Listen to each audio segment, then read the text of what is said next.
శుభాభినందనలు. కుంభరాశి మనం చక్కగా ఈ జూన్ 2026లో జూన్ నెలకి అడుగుపెట్టేశాము. కుంభరాశి వారికి మాస ఫలితాలు ఎలా ఉండబోతున్నాయి, ఏ ఏ గ్రహాలు మీకు ఎలాంటి ఫలితాలు ఇవ్వబోతున్నాయి అనే విషయాల గురించి చాలా వివరంగా తెలుసుకుందాం. అసలు కుంభరాశి అనగానే మనకు ముందుగా గుర్తుకు వచ్చేది వారి ఆలోచన విధానం. ఈ రాశివారు అందరిలా రొమాంటిక్గా ఆలోచించరు. వాళ్ళ రూటే సపరేటు. 10 మంది వెళ్ళి దారిలో వాళ్ళు వెళ్ళరు. వీరికి అస్సలు నచ్చదు. ఎప్పుడూ భవిష్యత్తు గురించి, కొత్త టెక్నాలజీ గురించి, సమాజానికి ఏదో చేయాలనే తపనతో బతుకుతారు. మానవతా దృక్పథం వీళ్ళ రక్తంలో ఉంటుంది కాబట్టి ఆపదలో ఉన్న వారికి సహాయం చేయడంలో ఎప్పుడూ ముందు వరుసలో నిలబడతారు. బయటికి చాలా సైలెంట్గా గంభీరంగా కనిపించిన లోపల మాత్రం ఒక అగ్ని పర్వతంలాగా నిరంతరం జ్వలిస్తూ ఉంటారు. ఎంత పెద్ద కష్టం వచ్చినా ఎదుటివారి ముందు కన్నీళ్లు పెట్టుకోరు. తమలో తామే బాధను దిగమింగుకుంటారు. స్వేచ్ఛను ప్రాణంగా ప్రేమిస్తారు. ఎవరైనా తమని కంట్రోల్ చేయాలని అని చూస్తే అస్సలు సహించలేరు. ఒకరిని నమ్మితే వాళ్ళ కోసం ప్రాణాన్ని ఇస్తారు. వాళ్ళే మోసం చేస్తే మాత్రం జీవితంలో వాళ్ళని మొహం కూడా చూడరు. ఇలాంటి అద్భుతమైన మొండితనం కలిగిన వినూత్నమైన కుంభరాశి వారికి 2026 జూన్ నెలలో ఇలాంటి అనుభవాలు ఎదుర్కోబోతున్నారో ఇప్పుడు చూద్దాం. ముందుగా ఈ గ్రహస్థితుల గురించి స్పష్టంగా తెలుసుకుంటే, కుంభరాశి వారికి ఏలినాటి శని ప్రభావం నడుస్తుంది కాబట్టి ముఖ్యంగా మీరు ఏలినాటి శనిలో చివరి 2.5 సంవత్సరాల దశలో ఉన్నారు కాబట్టి ఇది మీకు చేసిన మంచి చెడు కర్మలు కడిగేసే సమయం. జూన్ 1 వరకు గురుడు 5వ ఇంట్లో ఉంటాడు, తర్వాత 6వ ఇంటికి మారుతాడు. అలాగే మీ రాశ్యాధిపతి అయిన శని భగవానుడు ఈ సంవత్సరం అంతా 2వ ఇంట్లోనే సంచరిస్తారు. అక్టోబర్ 1 వరకు రాహు జన్మరాశిలో ఉండగా 1వ ఇంట్లో కేతువు 7వ ఇంట ఉంటాడు. శుక్రుడు మే 14 నుంచి జూన్ 8 వరకు 5వ ఇంట్లో అనుకూలంగా ఉంటే, జూన్ 8 నుంచి జూలై 4 వరకు 6వ ఇంట్లోకి మారి ప్రతికూల ఫలితాలు ఇస్తాడు. కుజుడు 3వ ఇంట్లో మే 11 నుంచి 21 వరకు ఉండి మీలో ధైర్యాన్ని నింపితే తర్వాత 4వ ఇంట్లోకి పెడతాడు. గ్రహాల అమరిక వల్ల, ముఖ్యంగా ఏలినాటి శని రాహుల ప్రభావం వల్ల మీ జీవితంలో కొద్దిగా అస్తవ్యస్తంగా ఉన్నట్లు మీకు కనిపించవచ్చు.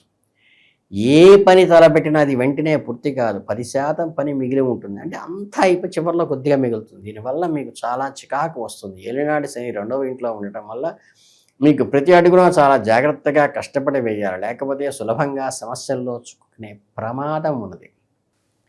2వ ఇంటికి అధిపతి అయిన గురువు 6వ ఇంట్లో ఉండటం వల్ల మీ రోజువారీ అవసరాలకు, అత్యవసరాలకు కావలసిన డబ్బు ఏదో ఒక మార్గం గుండా మీ చేతికి అందుతుంది. కానీ బ్యాలెన్స్ చేసుకునే అవకాశం మాత్రం ఈ నెలలో మీకు తక్కువే. కాబట్టి అనవసరమైన ఖర్చులు కళ్ళెం వేయండి. ఆడంబరాల కోసం అప్పులు చేయకండి. ఆరోగ్యపరంగా మీరు జూన్ నెలలో 100% అప్రమత్తంగా ఉండండి. ఏలినాటి శని ప్రభావం వల్ల చిన్న చిన్న సమస్యలతో కూడి పెద్దవిగా అనిపిస్తాయి. 2వ ఇంట్లో ఉన్న శని వల్ల మీకు కంటికి సంబంధించిన సమస్యలు, విజన్ ప్రాబ్లము, ఎక్కువసేపు సిస్టమ్స్ లేగా మొబైల్స్ చూసే కుంభరాశి వారు మీ కళ్ళను కాపాడుకోవటం మంచిది. అలాగే జంక్ ఫుడ్కి దూరంగా ఉండండి. 1కి 7 ఇళ్లల్లో ఉన్న రాహుకేతువుల వల్ల, అంటే కుటుంబము 7వ స్థానాల్లో రాహుకేతువులు ఉండడం వల్ల తొడలు, కాళ్ళు విపరీతంగా బాధ పెడతాయి. ఇవన్నీ ఏదో పెద్ద డబ్బు వల్ల వచ్చేవి కావు. కేవలం మీరు తీసుకుంటే విపరీతమైన స్ట్రెస్ వల్ల మాత్రమే ఈ జబ్బులు వస్తాయి. జీర్ణ సంబంధమైన సమస్యలు కూడా రావచ్చు. గురువు 6వ ఇంట్లో ఉండటం వల్ల మీ ఆరోగ్యపరంగా కొంత రక్షణ కవచంలా కనిపిస్తుంది. కానీ మీ వంతుగా మీరు ప్రతిరోజు క్రమం తప్పకుండా యోగా చేయటము, ధ్యానం చేయటము, ఇష్టదైవాన్ని ప్రార్థించడం వల్ల శారీరక, మానసిక నుంచి చాలా వరకు ఉపశమనం కలుగుతుంది. అలాగే ఇక ప్రేమ, పెళ్లి, సంబంధాల విషయానికి వస్తే కుంభరాశి వారికి ఈ నెలలో కాస్త పరీక్షా సమయంలో చెప్పాలి. 2వ ఇంట్లో శని ఉండటం వల్ల మీ మాటల్లో కనుకుదనము పెరుగుతుంది. మీరు క్యాజువల్గా అన్న మాటలు కూడా మీ భాగస్వామి చాలా తప్పుగా, కోపం తెప్పించేలా అపార్థం చేసుకునే అవకాశం ఉంది. దీనివల్ల ప్రేమ జీవితంలో, వైవాహిక జీవితంలో ఆకర్షణ, ఆనందం కొద్దిగా తగ్గుతాయి.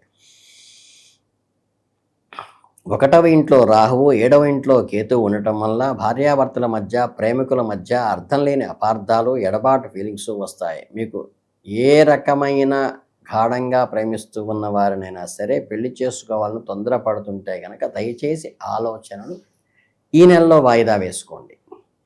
వ్యాపార రంగంలో ఉన్న వారి మార్పులు చేసుకోవచ్చు. అలాగే ఇల్లు లేదా ఆఫీసులో మారటం లాంటి స్థానచలనం కలిగే అవకాశాలు ఎక్కువ ఉన్నాయి.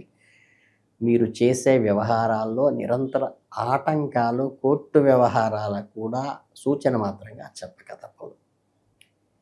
ఏ సమయంలో ఎవరితో వాదోపవాదాలు వెళ్ళకుండా ఉండటమే మీకు ఈ నెలలో శ్రీరామ రక్ష. అధిక వ్యయం కూడా అవుతుంది.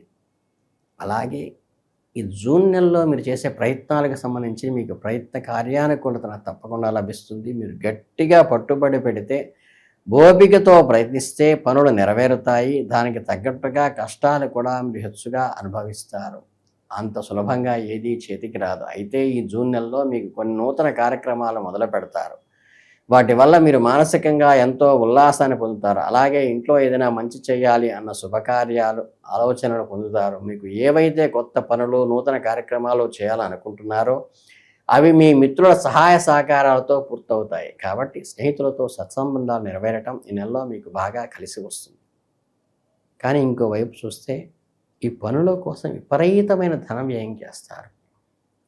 ఖర్చులు అదుపు తప్పడం కూడా చూస్తారు. కొత్తగా అప్పులు చేస్తారు. మళ్ళీ టెన్షన్ పడతారు. ఇవన్నీ ఒక ఎత్తైతే కుటుంబమునందు వృధాగా కలతలు, నానా విధమైన బాధలు, ఇంట్లో వారితో మాట పట్టింపులు కూడా ఏర్పడేటువంటి అవకాశం ఈ నెలలో ఉంది.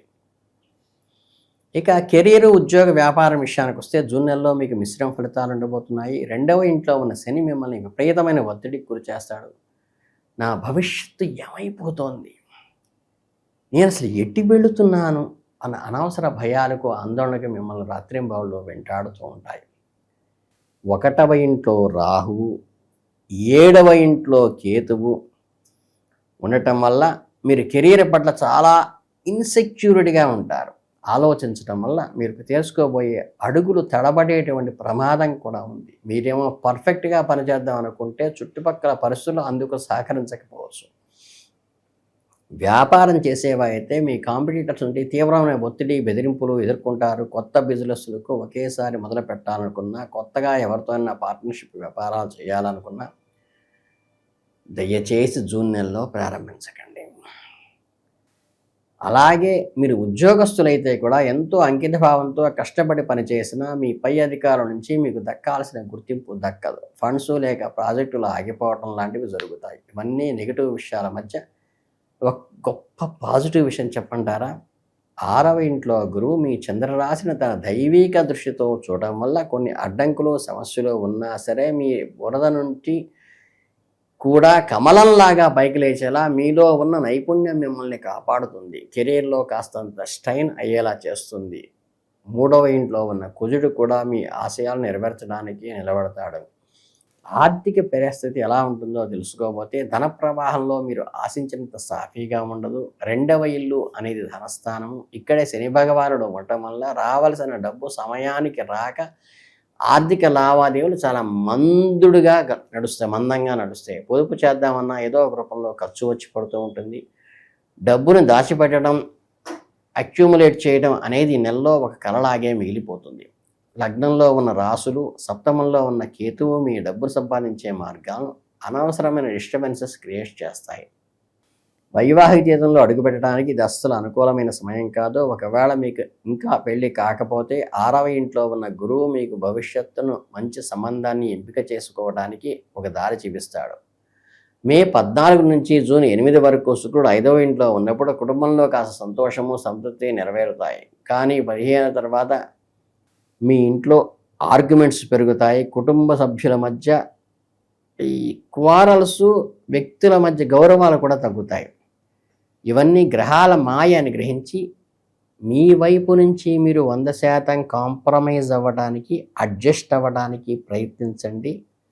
కొద్దిగా తగ్గితే మనం నష్టపోయేదేమీ లేదు. ఒక బంధం నిలబడుతుంది. చివరగా కొన్ని ఒడిదుడుకులు ఉన్న ఈ జూన్ నెలలో కుంభరాశి వారు ప్రశాంతంగా ముందుకు సాగడానికి కొన్ని ఆధ్యాత్మికపరమైన సూచనలు ఇస్తాను.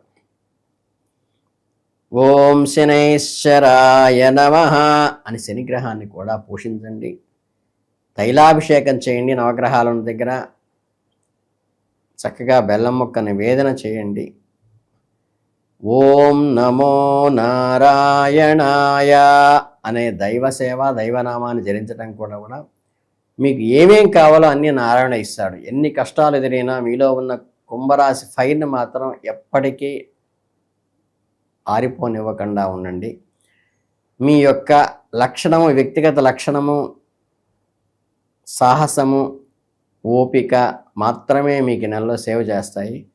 కనుకేంటంటే ఈ కుంభరాశి వారు నిండు కుండలాగా కష్టసుఖాలను తమలో నింపుకొని బయటికి ఎక్కడా వ్యక్తం చేయకుండా జాగ్రత్తగా సమయస్ఫూర్తితో నడుచుకుంటే ఈ నెల మీకు బ్రహ్మాండంగా గడిచిపోతుంది.